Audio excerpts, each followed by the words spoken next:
And welcome to Bible Quest. We're so glad you're able to join us this evening. My name is Drew, and I'm glad you're able to, I hope you will participate in the discussion by using the comment box at the bottom under the video and type in your comments. You have feedback, or go to BibleQuest.org. You can fill out the form there and let us know what you think, what you feel about it, what scriptures you want to bring back that maybe we overlook. BibleQuest.org. But tonight we're going to talk about, I don't know how to word it, but before I do that, hi Kenny, how you doing? Good. How are you guys doing? It's good to be with you again. And Carl, good to see you guys. Doing well, thank you.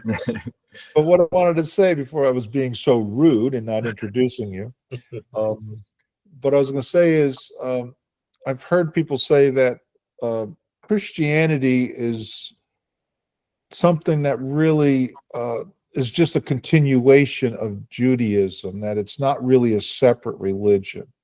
I've also heard other points similar to it where many people want to combine the two, some of the practices that are taught in the New Testament, but hang on to some of the practices that are still taught in the Old Testament,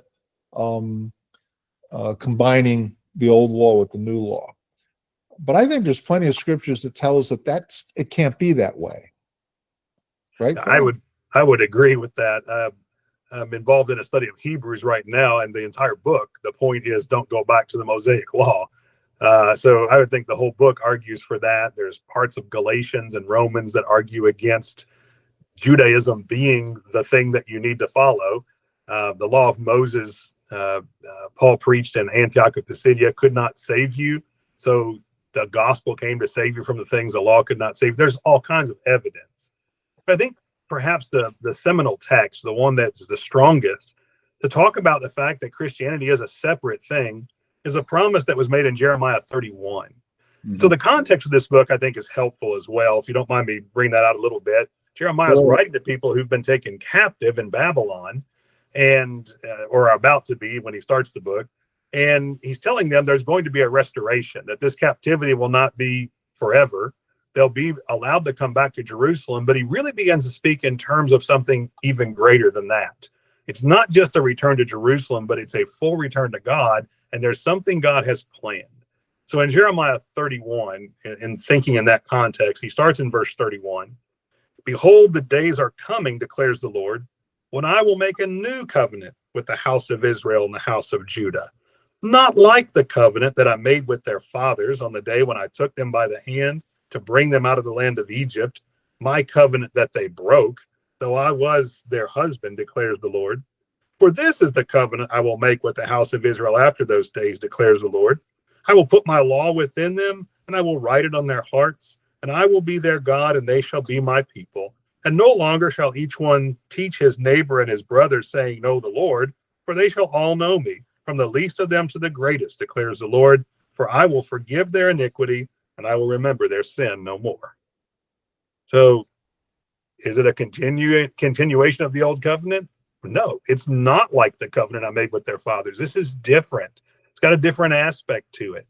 What people get hung up on sometimes is he says, I'll make a new covenant with the house of Israel. And so they think, well, it's a new covenant only with the Jews. Paul is pretty clear about that in Romans in the New Testament, saying that it's not Israel who is of Abraham or of Israel, that the descendants of Abraham are those by faith. The Israel of God sometimes is how that idea is used in the New Testament. And so Paul talks about that fairly extensively in Romans chapter 2 and other parts of the book of Romans, but the very end of Romans 2 specifically. Israel is those who are of the faith of Abraham, not of the lineage physically. Let me add something to that. In Galatians chapter 3, Paul says in verse, I'll start with verse 5. Verse 6. Just as Abraham believed God, and it was counted to him as righteousness, know then that it is those of faith who are the sons of Abraham. Mm-hmm. So and he's writing to Christians who were being duped. And they were wanting to go back to certain portions of the old law. And he says, no, you're bragging because you're a son of Abraham, which was before the law, by the way. Right. The law came like what, 350 years after Abraham? So you're claiming to be sons of Abraham, but you're a son of Abraham by faith, not by law. And he's explaining this to them because look what he said. He uses strong language in verse 3, chapter 3 of Galatians, verse 1. He says, "O foolish Galatians, foolish, who have bewitched you? It was before your eyes that Jesus Christ was publicly portrayed as crucified. Let me ask you this. Did you receive the Spirit by works of the law or by hearing with faith?" And then he says again in verse 3, "Oh, you are so foolish. Having begun by the Spirit, are you now being perfected by the flesh?" They wanted to go back to the law. And he's saying, no, that's not the way it works anymore. And if anybody wants to do that, they're preaching another gospel, because he starts off this letter, Galatians chapter 1, verse 6. He says to them, "I'm astonished that you're so quickly deserting him who called you in the grace of Christ and are turning to a different gospel. Not that there's another one, but some are troubling you who want to distort the gospel. Even if we or an angel from heaven should preach to you a gospel contrary to the one we preach to you, let him be accursed." This is coming from a guy who was a Jewish Pharisee who started persecuting and killing Christians because he thought they were blaspheming God. He saw Jesus on the road, and the Lord said, "You got it wrong, Paul." I'm paraphrasing it. And Paul said, "Oh, what was I? What can I do?" I said, "I'll tell you what you're going to do. You go into town." He hated Christians, and now he is preaching the gospel. And that's why they wanted to kill Paul. They stoned him to death one time because he says, "No, you don't do it that way anymore." Is that what people are wanting to do today, Carl?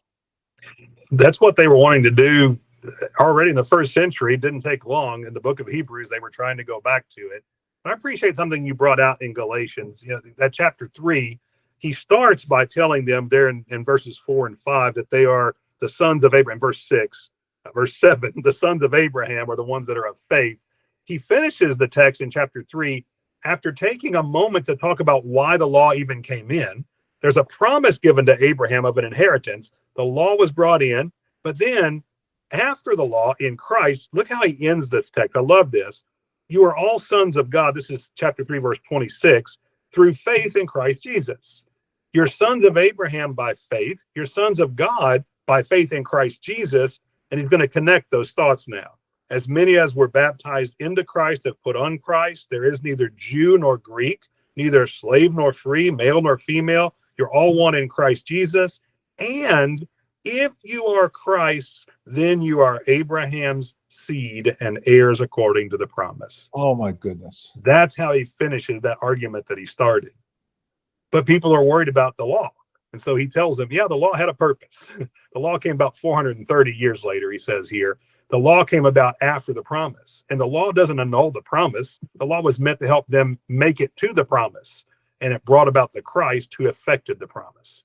So you're sons of faith through Abraham and through Jesus, which makes you son of God. And doesn't he explain in Romans somewhere where he talks about the law was for a tutor to bring you to Christ? That's actually in this text in Galatians 3. Yeah, I skipped over verse 24. Oh, yeah, right there, verse 24 and 25. Yeah. Yeah, that was the purpose of the law. Yeah. Was to teach people the things they needed to know so that when Christ came, they'd be ready for him. And so Jeremiah 31 talks about a new covenant, totally different than the one God gave them coming out up in Mount Sinai. Totally different. And Isaiah had said, and I forgot where that was, where they were going to be given a new name. Oh, where was that? Isaiah 60 or 61. Let me see if I can find it. Yeah, because and there's the way he says that, the way Isaiah says it is very interesting. See if we can get to that one quick enough. Is it 60 or 61? No, it may be further along than that. Sorry. He's been telling them that their name was something, and he's going to give them something else as their name. Okay, while you're doing that, let me explain it if you can find it to verify it. But he's saying in that passage, in that day, and this was talking about the mountain of the Lord, the kingdom of God. It's When that 62. day comes, 62. the nations are going to see your righteousness. Doesn't mean they're going to like you. It just means they're going to see your righteousness. They're going to see something about you, the way you're living towards God. And in that same passage is where he says, and God's going to give you a new name. He doesn't say God's going to give you, he says, you're going to get a new name. And I'm paraphrasing it, that the Lord is going to give you. Yeah, the Lord will name your new name. It's in 62 too. Thank you. I'm sorry, 62:2? Yeah. Let me get there. Let me read it. 62:2. Yeah, the nations shall see your righteousness, and all the kings your glory, and you shall be called by a new name that the mouth of the Lord will give you. The you there and the you're there is God's people. And they're the ones who are going to be receiving the new name, and God's going to give them that new name. And it's a time they're going to see their righteousness. When Christ came and the movement started after his resurrection, the world saw this new movement. Whether they liked it or not, they saw it. Now, Rome wanted to crush it, but they're no longer going to be called Jews at that time. It's going to be a new name. Yeah, they'll no longer be known in the context, no longer be known as forsaken and desolate. They're going to be the beautiful ones and the saved ones is the idea. There you go. Yes, exactly. Yeah. And then one last passage, I can't remember where that was. A Paul that said, and he nailed the ministry of death to the cross. The Colossians 2:14. Mm-hmm. That was in Colossians 2. Yeah, Colossians 2:14. Read that, Kenny. Okay. Having wiped out the handwriting of requirements that was against us, which was contrary to us, and he has taken it out of the way, having nailed it to the cross. He's clearly talking about the old law. Yeah. Yeah. In fact, he then lines out verse 16, let no one judge you in food and drink, in festivals, new moons, Sabbaths, which are a shadow of the things to come, but the substance is Christ. The law was pointing to something much bigger than itself, and the law was not meant to be an end in itself. Yeah. How about Hebrew? I know we talked, Carl, you mentioned Hebrews 8, 6 and 7, but now he's obtained a more excellent ministry, inasmuch he is also a mediator of a better covenant, which was established on better promises. For if that first covenant had been faultless, then no place would have been sought for a second. That's pretty clear. Very good. Why would I want to go back to a covenant that doesn't give me, that something is not as good as the covenant I have now? Yeah. And by the way, what is a covenant? What is a covenant? It's an agreement between parties, right? Usually two parties. So God had an agreement that he set up through Moses with his people. And then he came out with the new covenant, as Jeremiah 31 says, a new agreement for his people, not like the old one. So why would anybody want to bring back the old one? Personal reasons, cultural reasons. It's the way I was raised. That's why I was born. It's my family. Yeah, that's one reason why you would want to hold on to the old one. Right. And it's the way we always did it. Always did it that way. Go ahead. Further down there, Hebrews 8:13, and that he says, a new covenant, he has made the first obsolete. Now what is becoming obsolete and growing old is ready to vanish away. It's What's obsolete. That passage again? I don't want to run that one quick. What is it? Hebrews 8:13. I mean, that's pretty clear. He's made it obsolete.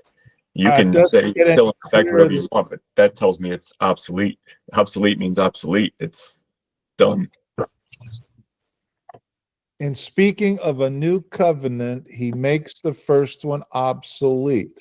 And what is becoming obsolete is growing old and is ready to vanish away. I wanted to repeat that because I want to make sure that's what we're reading in the scriptures. That's not just your opinion. Right. Right. Hebrews 8:13. We just went through a bunch of scriptures, what, a handful, 3, 4, maybe 5. And there's others that kind of tell you can't mix the two covenants together. Yeah. The old one was fulfilled in Christ. So, well, I've heard it say, well, he didn't come to abolish it. I didn't say he did. He didn't come to abolish it. He fulfilled it. Now that it's fulfilled, we have the new one. Mm-hmm. Right, and that's key. It's new. It's not modified. It's new. The other one was obsolete. This is a new covenant. Yeah. Right. Yeah. All right. That was good. I hope anyone in the audience wants to chime in on it. Let us know. Send us your comments. Use the comment field below the video here. We'll get back to you. We'll respond to you. We promise. Send us an email. Go to BibleQuest.org and you can send us an email. Hit the contact form there. Or you can just write an email, BibleQuest.org@gmail.com. That'll come straight to us as well. We hope to hear from you. Carl, do you want to close out with anything else before I? Yeah, just thanks people for listening in. And this is really, it's helpful for us to consider these things. This is seeking for truth. Don't just stand on what you already think you know. See what the Bible says and follow that. Yeah. And Kenny knows I wasn't trying to insult him when I said, let me read that scripture for myself, because that's what the Bereans did. Absolutely. And the Apostle Paul spoke the truth from the scriptures. They said, hold on a second, we're going to go check this out. And Right. they did. We want everybody to do that. Amen. Check us out. Oh, today they call it fact checking. But do it. Let's do it. Let's do it. All right, guys. See you next time. Have a great week. Thanks. Take care.